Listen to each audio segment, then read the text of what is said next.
É importante isso. Vou mostrar aqui, né, Eric, o estudo que você comentou, esse aqui do Circulation. Acesso está gratuito, vale bastante a pena o pessoal dar uma olhada.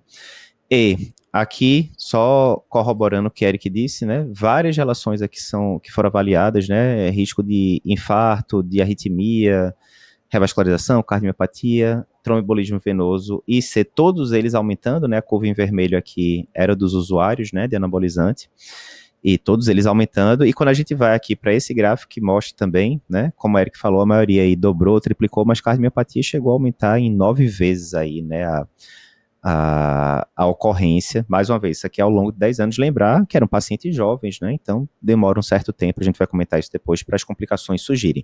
Aqui, né, Zé, eu acho que ponto importante é, do mesmo jeito que o residente não lembrou de perguntar ali para o paciente, né, sobre história de anabolizante, isso aí acontece com frequência. Então, para você que está aí do outro lado, pegou um paciente com infarto que não está encontrando causa óbvia, pegou um paciente com arritmia, FA foi mais comum, cardiomiopatia, paciente jovem, mais comum foi hipertrófica, pergunta no meio, né? Porque senão todo mundo pergunta quando é FA aguda se o paciente ingeriu bebida alcoólica, por exemplo, mas nem todo mundo pergunta sobre o uso de anabolizante. Então é importante lembrar disso, né? Eduardo, e Eric. assim, eu acho que a prevalência está aumentando tanto, né? E não esperem que o paciente fale. É muito comum, muitas vezes, que ele esconda. A gente vê isso muito na nossa prática, né? Às vezes a gente desconfia, sim, existe uma série de pistas, né? Não só o físico do paciente, mas exames como o Zé Roberto falou, do hematócrito alto, um HDL baixo, tem algumas pistas que você, opa, e aí os pacientes às vezes não afirmam o uso na primeira, na segunda vez, às vezes na terceira. Com medo do julgamento do médico, né? Isso, com medo do julgamento do médico, então, que é uma coisa que a gente tem que ter cuidado, né, para não gerar muito esse medo, porque senão a gente vai fazer essa galera afugentar e a gente não vai conseguir nem convencê-lo a abandonar. Então, é preciso ter esse cuidado, é preciso perguntar, né?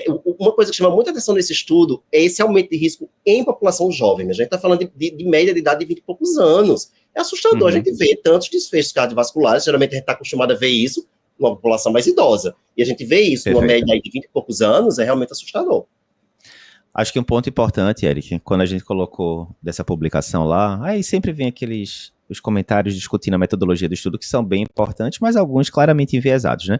Um deles, eles falavam, não, tudo bem, aumentou em 9 vezes o risco de cardiomiopatia, mas se aumenta em 9 vezes o risco de uma complicação que é muito pouco frequente, isso não vai ser tão importante na prática clínica. Mas veja, vou fazer um questionamento. Se você está com um paciente com 27, 28 anos, que era a idade média desse estudo, certo? E esse paciente está com hipertensão estágio 2, digamos.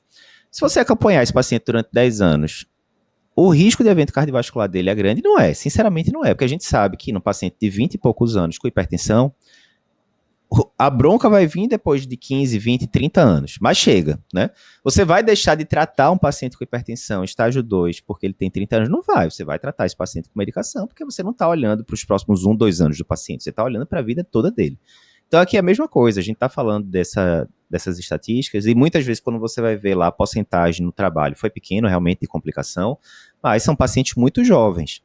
Se você vai, a gente vai mostrar dados depois que mostram isso, quanto mais tempo você usa, pior, tal. Se você pensa que esse paciente, a gente quer que viva, na média da população, 70, 80 anos, ainda tem muita coisa aí para surgir no meio do caminho, né? Então, acho que é bem importante falar disso.